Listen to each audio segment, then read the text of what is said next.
طبعا مثل ما انتم شايفين اخوان الكرام حاليا برفقة النحال طالعين من صلالة باتجاه الشمال بإذن الله تعالى. تقريبا بعد مسافة حوالي 1000 كيلو متر بتواجد المنحل على أشجار السمرة.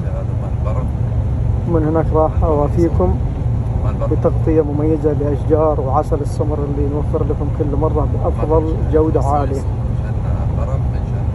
دائما النحال هذه نتعامل معاه ويحرص على اختيار مواقع جدا ممتازة. اللهم لك الحمد، وفرنا لكم عسل سمرة العام الماضي جدا جدا فاخر، والسنة هذه بإذن الله تعالى نفس المستوى. نوافيكم بإذن الله تعالى من الموقع. طبعا لاحظوا اخوان الكرام حاليا نتجه الى الموقع اللي فيه اشجار السمر وماشيين في طريق الوعر. مثل ما انتم شايفين يتم اختيار افضل المواقع اللي بعيدة جدا عن المدن وعن البشر. مشينا تقريبا مسافة تقريبا 10 كيلو متر او تقريبا حولها علشان نوصل الموقع، ولحين ما وصلنا في الجبال الوعر.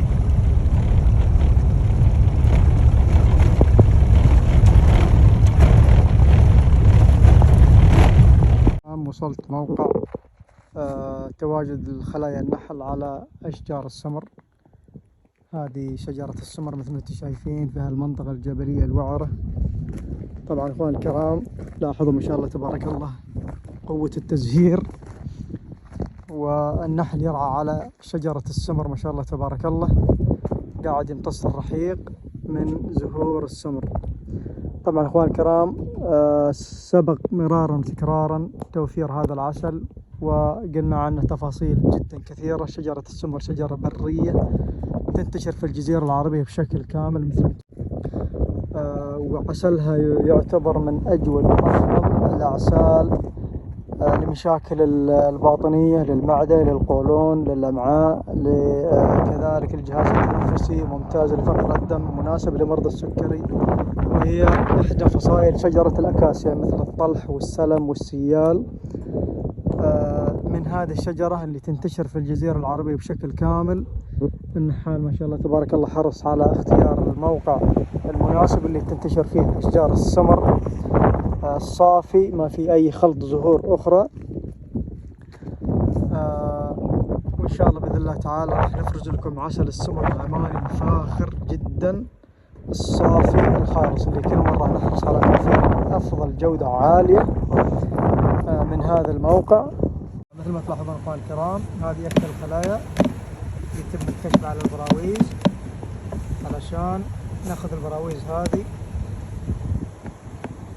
ونفرز العسل اللي داخلهم بالفراز عن طريق الطرد المركزي. مثل ما تلاحظون اخوان الكرام بهذه الطريقة يتم استخراج العسل من البراويز بهذا الفراز للطرد المركزي. يتجمع العسل في أسفل الفراز، بعد ذلك يتم استخراجه من هنا مثل ما تلاحظون ما شاء الله تبارك الله عسل سمرة خالص مثل ما انتم شايفين ما شاء الله تبارك الله. حتى كثافته ما شاء الله تبارك الله جدا ممتازة، إنتاج جديد ما شاء الله تبارك الله. الله يرفع فيه البركة إن شاء الله والشفاء يا رب. هذا هو عسل السمر اخوان الكرام اللي تم إنتاجه من هذا الموقع الوعر اللي تنتشر فيه أشجار السمرة بكثافة جدا عالية. وهذه هي شجرة السمرة. طبعا الموسم على آخره خلاص، التزهير مخلص. تم إنتاج لكم هذا العسل على معايير الجودة اخوان الكرام، مثل ما عودناكم دائما ما نوفر لكم إلا الشيء الجودة بأعلى المعايير بإذن الله تعالى. عسل سمر عماني فاخر من الآخر. حبيت أن أغطي لكم هذا الإنتاج بنفسي اخوان الكرام لنضمن لكم توفير أفضل وأجود الأعصاب. ما في أي تغذية سكرية، ما في أي خلط زهور أخرى، شاء الله بإذن الله تعالى راح يتوفر بأقرب فرصة ممكنة في مملكة البحرين. وبعد الحرص على اختيار المصدر الثقة وأفضل المواقع أخوان الكرام، يتم خضوع العسل للفحص المخبري المتخصص. ناخذ عينة من العسل ونوديها لمختبر جودة العسل بالرياض، ونحرص أن يكون العسل مطابق للمواصفات والمقاييس.